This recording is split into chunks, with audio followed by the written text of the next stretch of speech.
A young woman has a reputation in her circle of friends. A little cynical, a little sarcastic, famous for her biting terms or biting ways that she will phrase things. And it's kind of fun to have around because you know you're always going to get a good, smart aleck remark from her about a situation. Fun to have around, but you can only let her get just so close. So she finds in relationships, many are actually hard to make, or realizing that this is only so far that somebody will let me go with them because of my sharp tongue.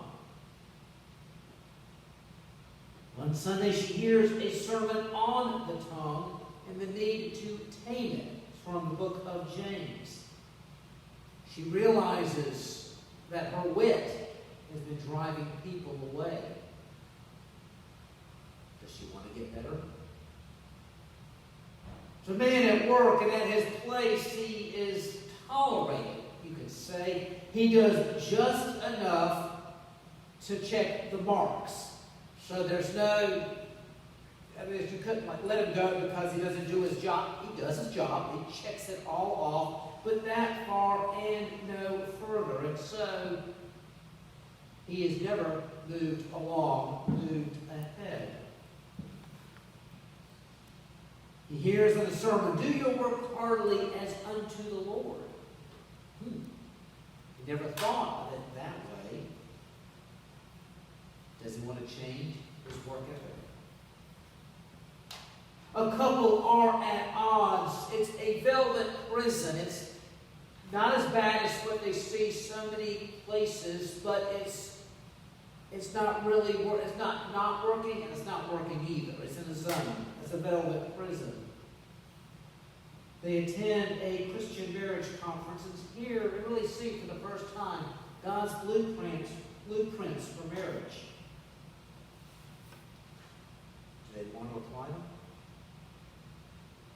Two parents and a child are at odds, just trying to connect and trying to interact with one another. The repeat preaching series, the parents here, do not exasperate your child, and the child hears, honor your mother and father. Is there a way to negotiate better?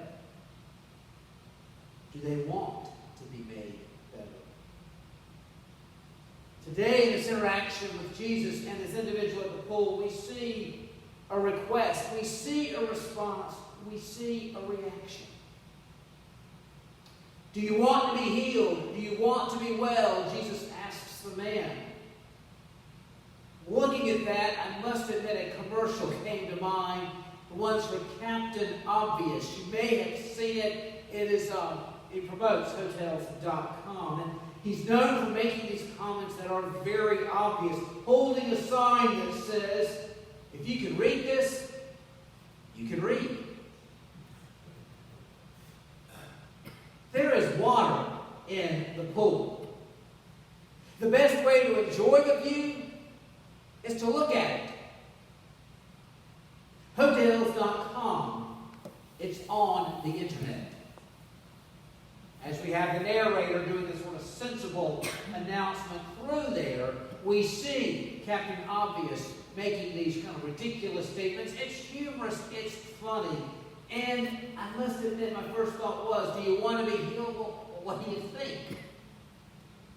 But it's also a hard question. Do you want to be well? Do you want to be made well?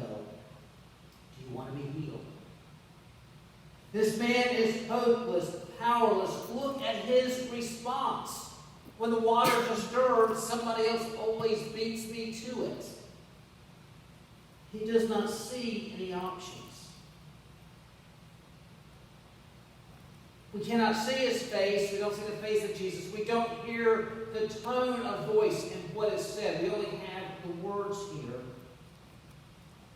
But some commentaries even see him as a bit of a whiner. I don't see that as much, though. To me, it's helpless, it's powerless.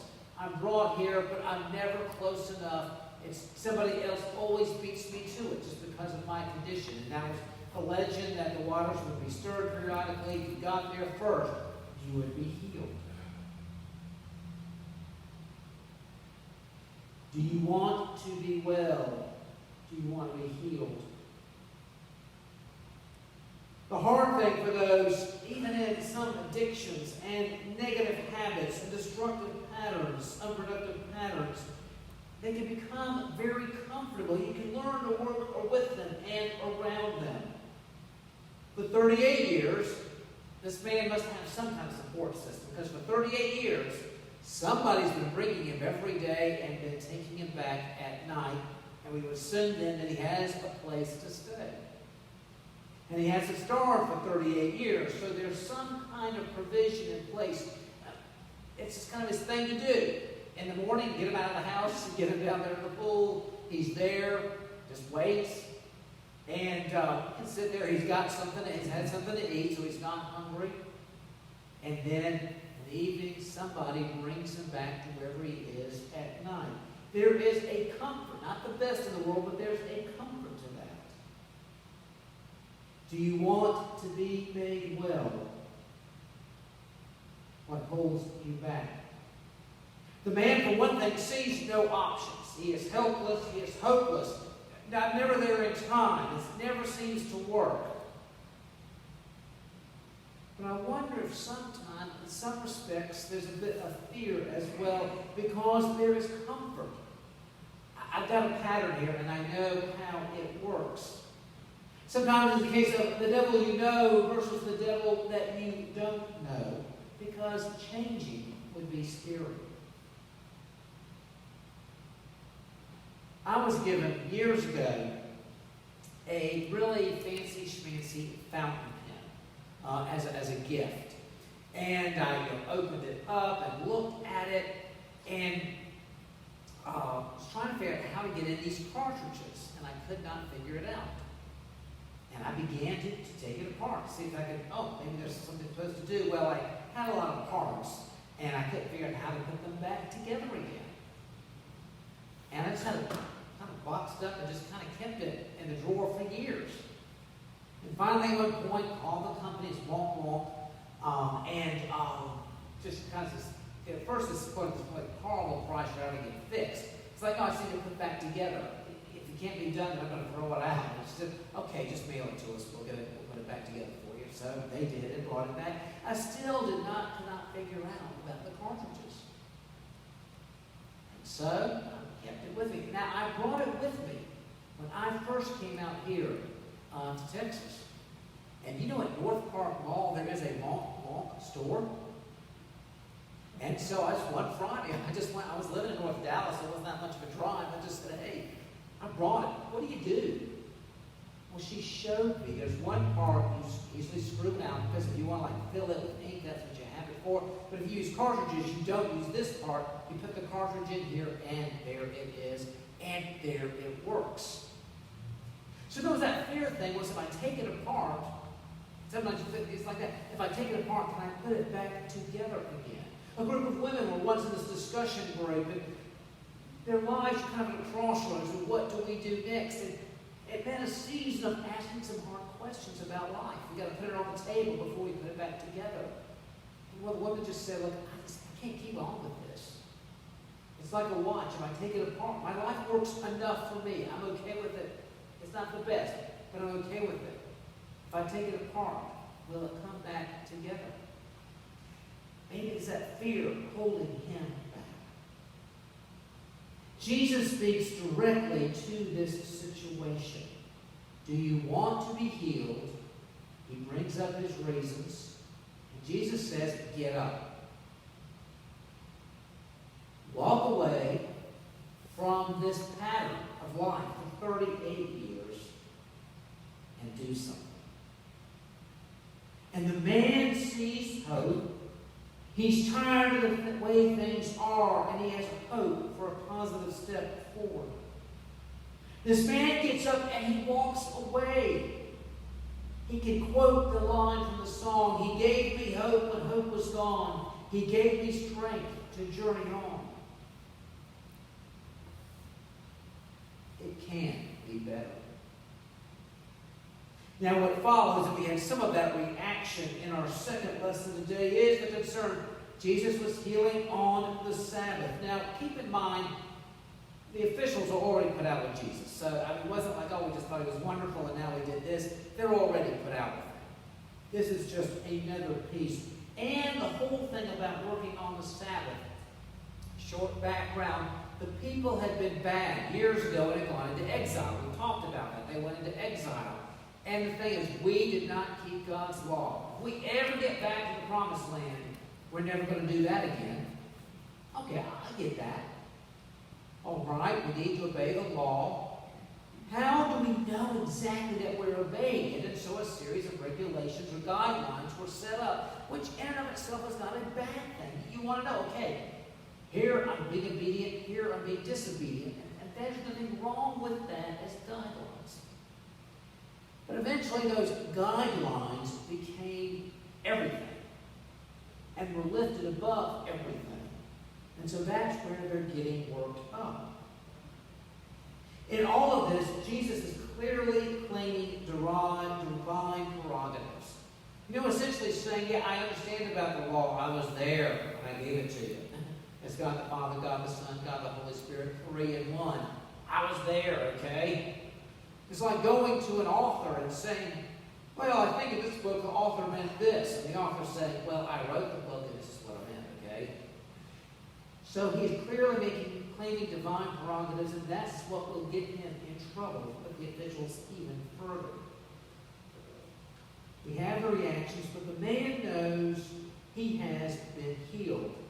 And this does change his world, and maybe part of it was the world's kind of had this guy in a box.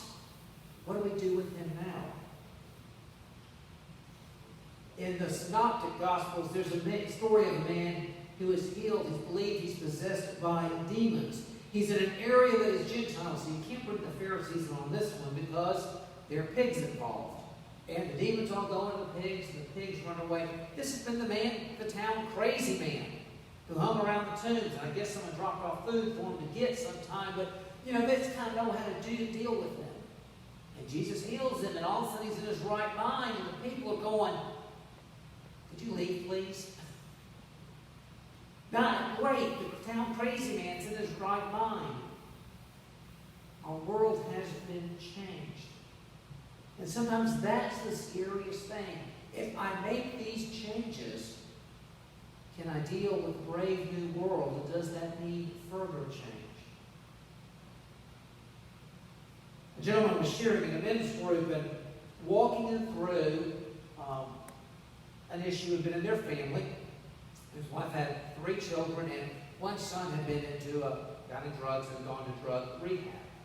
And, of course, had permission of the conference center to share their experience and some things, insights they had learned. And he talked about that the center, he said, we have a family therapy time. It's not just something the person can get it straight, but the family. And the director told the man, if the family gets it and the patient gets it, a new way of operating, the ongoing success rate is 90%. It's way high. Now, if the patient gets it, but the family system, they don't get it, so the family system will not change, the success rate goes down. Makes sense. But he says something that we noticed, that if in the family time, if the family gets it, and the patient does not has the tools but doesn't get it then, the success rate, though, of sustaining actually goes up. Not as high as everybody gets it, but if the system around the patient changes, and they've got the tools, the success rate actually goes up more, higher. Here, a willingness for all of them involved to change the story, change your story. And a reminder, when we change our story, not everybody will support it.